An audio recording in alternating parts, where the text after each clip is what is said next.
Allegations of child sex abuse have cast a shadow on the Catholic Church. Even La Crosse has had to share some accusations. But now the La Crosse Catholic Diocese is taking another step toward protecting children from abuse. News 8's Jenna Traum joins us live in our studio with a look at the changes being made.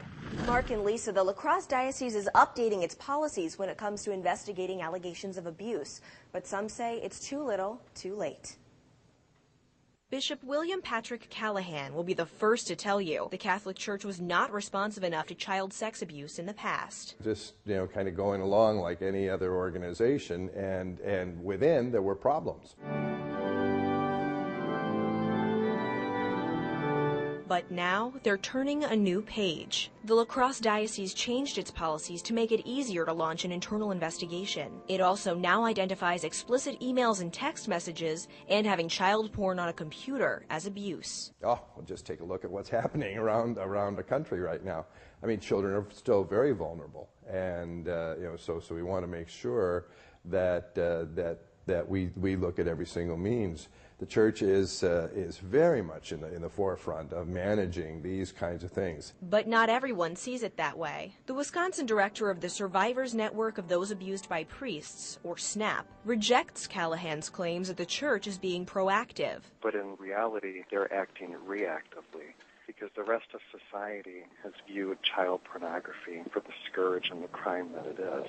Our concern, and the concerns of parents, has to be, what was the policy prior to this? Since 2003, 11 priests in the La Crosse Diocese have been accused of child sex abuse. Out of those 11, 10 have either died or left the ministry. Bishop Callahan declined to comment on those 11 cases, saying there have been no new ones since he was installed last year. None that have been credible. I mean, there are always people saying this or that, but nothing that has been credible. If Bishop Callahan is not able to comment on sexual abuse reports that came in prior to his installation as a bishop there, then who is?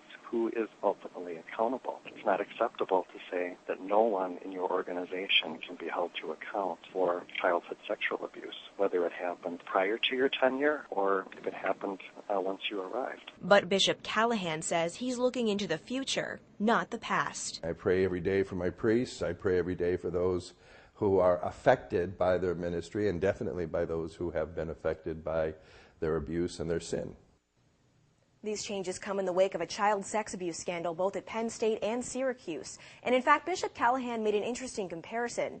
He tells me both with football and in the church, we're moving forward from situations where the institution trumped the safety of children.